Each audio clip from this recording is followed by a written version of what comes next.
এই যে আমার হাতে রয়েছে একটা ভাঙা পাথরের টুকরো।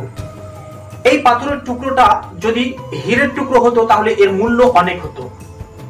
আচ্ছা, এবার কল্পনা করুন এই যে আমাদের পৃথিবী, এই পৃথিবীটা যদি হীরে দিয়ে গঠিত হতো তাহলে এই পৃথিবীর মূল্য কত হতো?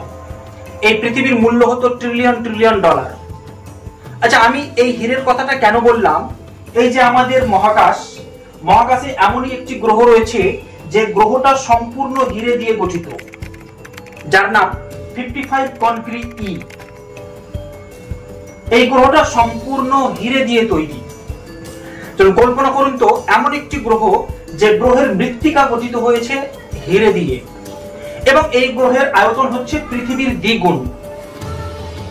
এই গ্রহটা আমাদের পৃথিবী থেকে প্রায় 40 আলোকবর্ষ দূরে রয়েছে। আলোকবর্ষ জিনিসটা কি?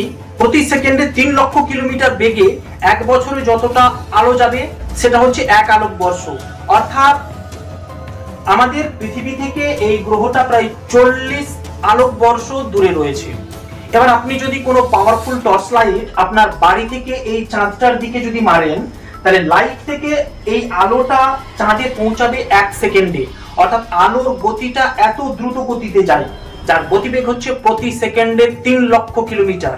এই লাইটের আলোটাই আবার যদি আমাদের এই 55 কনক্রিট ই গ্রহে মারা হয়, তাহলে এই লাইট থেকে আলোটা ওই গ্রহে পৌঁছাতে সময় লাগবে প্রায় 40 বছর। কল্পনা করুন, এই লাইটের আলোটা চাঁদে 1 সেকেন্ডে পৌঁছে যাবে, কিন্তু এই লাইটের আলোটাই সেম গতিতে এই গ্রহে পৌঁছাতে সময় লাগবে প্রায় 40 বছর। এবার কল্পনা করুন এই গ্রহটা আমাদের পৃথিবী থেকে কত দূরে রয়েছে। এবার আপনি হয়তো ভাববেন যে এই গ্রহটাতে আমরা যদি যেতে পারি, তাহলে কিছুটা যদি হীরে নিয়ে আসি তাহলে আমরা কোটিপতি হয়ে যাব। এটা শুধু কল্পনা, এটা বাস্তবে অসম্ভব। কারণ আপনি যদি এই গ্রহটাতে যেতে চান, আপনার গতিবেগ যদি প্রতি সেকেন্ডে 3 লক্ষ কিলোমিটার হয় এবং নন স্টপ যদি এই গ্রহটার দিকে যান, এবং এই গ্রহটাতে পৌঁছাতে আপনাকে সময় লাগবে 40 বছর, কিন্তু কোনো মানুষ এই আলোর গতিতে ওই গ্রহে পৌঁছাতে পারবে না। আপনাকে যেতে হলে কোনো মহাকাশ যানে যেতে হবে। এই মহাকাশ যানটার নাম হচ্ছে সোলার পার্কার প্রোব। পৃথিবীতে সৃষ্টি হওয়া এখন পর্যন্ত যতগুলো মহাকাশ যান মহাকাশে গেছে, তার মধ্যে সবথেকে দ্রুতগামী মহাকাশ যান হচ্ছে এই পার্কার সোলার প্রোব, যার গতিবেগ হচ্ছে প্রতি সেকেন্ডে 190 কিলোমিটার। তবে এটি একটি মানববিহীন মহাকাশ যান। ধরে নিলাম আপনি এই মহাকাশ যানেই যাবেন।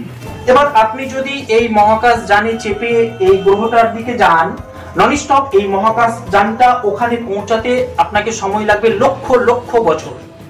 কল্পনা করুন আমাদের পৃথিবী থেকে এই গ্রহটা কত দূরে রয়েছে। এবং এই গ্রহটা হীরের জন্য যেমন সৌন্দর্য, তেমনি এই গ্রহটা একটা বিপজ্জনক। কারণ এই গ্রহের তাপমাত্রা থাকে প্রায় 2400 ডিগ্রি সেন্টিগ্রেড, এবং এই গ্রহটার এক পাশটা থাকে চিরকাল দিন এবং অপর পাশটা থাকে চিরকাল অন্ধকার।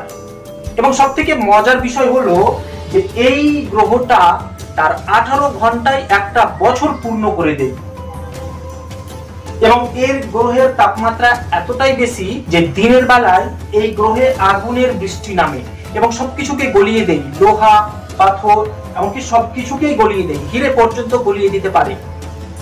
এই যে মহাবিশ্বটা দেখছেন, এই মহাবিশ্বের এখন পর্যন্ত আমরা 1 থেকে 2% জেনেছি। এখনো এই মহাকাশের প্রায় 98% আমাদের কাছে অজানা। আপনি কল্পনা করতে পারবেন না এই মহাকাশে আরো কত রহস্য লুকিয়ে রয়েছে। এই গ্রহের হীরের রহস্য আমাদের মনে করিয়ে দেয় মহাবিশ্ব কত অদ্ভুত এবং অপরূপ হতে পারে। পৃথিবীর বাইরে আরো কত অজানা রত্ন অপেক্ষা করছে, তা আমরা কল্পনাও করতে পারি না। জানি না মানুষ এই গ্রহে পৌঁছাতে পারবে কি না, কিন্তু আজ আমরা শুধু কল্পনাই করতে পারি এমন এক পৃথিবী যেখানে পাহাড়গুলো হীরে দিয়ে গঠিত। মহাবিশ্বের গল্প এখানেই শেষ নয়, এ তো কেবল শুরু। তো আজকের ভিডিও এই পর্যন্তই, দেখা হচ্ছে নতুন একটা ভিডিওতে। ধন্যবাদ।